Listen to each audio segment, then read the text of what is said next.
A few months before the 2016 election, an undercover operative working for conservative sting-meister James O'Keefe posed as an intern to infiltrate Democracy Partners, a Democratic consulting group.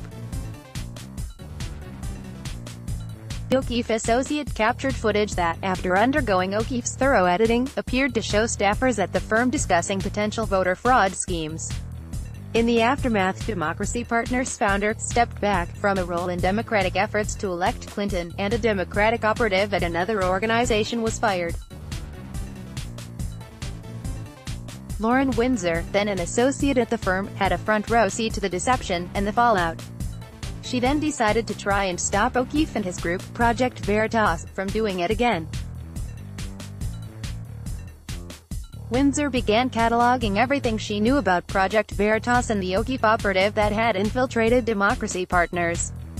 The project began as prep work for potential litigation, but Windsor eventually circulated it privately among other liberal activists.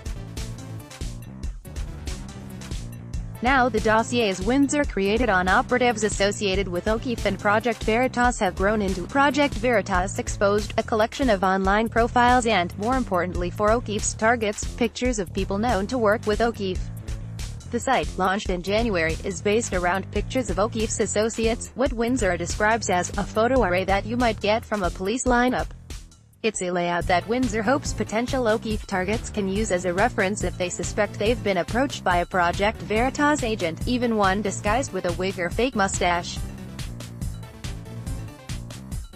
Most people would not be able to recognize James O'Keefe if he walked into their organization or place of business, Windsor said.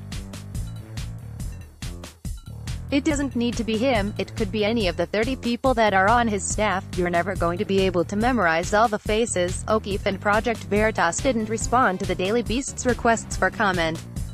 Along with aliases used by Project Veritas operatives, the site also notes the outlandish clothing affectations that can give away associates of O'Keefe, who became famous for dressing as a pimp during one sting. One alleged Project Veritas associate, for example, has an affinity for wearing kilts in his stings. The site also warns to be on the lookout for people wearing unusual clothing, specifically citing lederhosen as an example.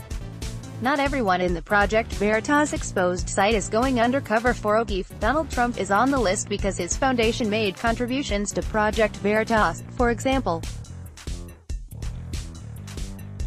But Windsor says everyone listed on the site has documented professional ties with O'Keefe or Project Veritas.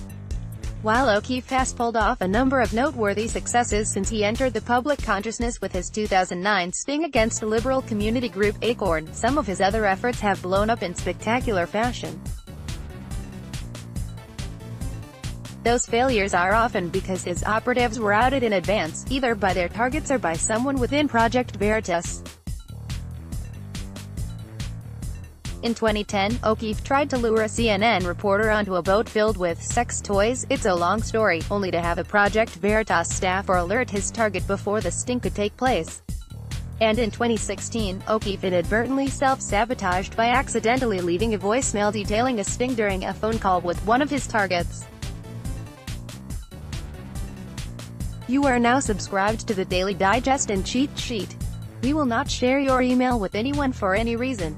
Increasingly, though, groups targeted by Project Veritas are launching counter-stings of their own. Last year, The Washington Post busted an O'Keefe operative who had approached the paper claiming to be a victim of molestation by then-Republican Senate candidate Roy Moore.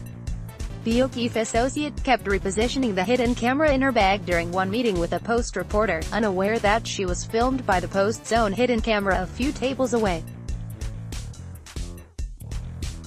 Windsor's data gathering on O'Keefe's crew saw its first public success in January 2017, when anti-Trump activist Ryan Clayton, using a tip from Windsor, began a counter-sting against an O'Keefe operative. Clayton eventually filmed the O'Keefe associate unrolling the scheme he was supposed to be caught on tape agreeing to, offering large sums of money in exchange for disrupting the Trump inauguration. When confronted, the O'Keefe staffer fled, saying she wanted a lawyer.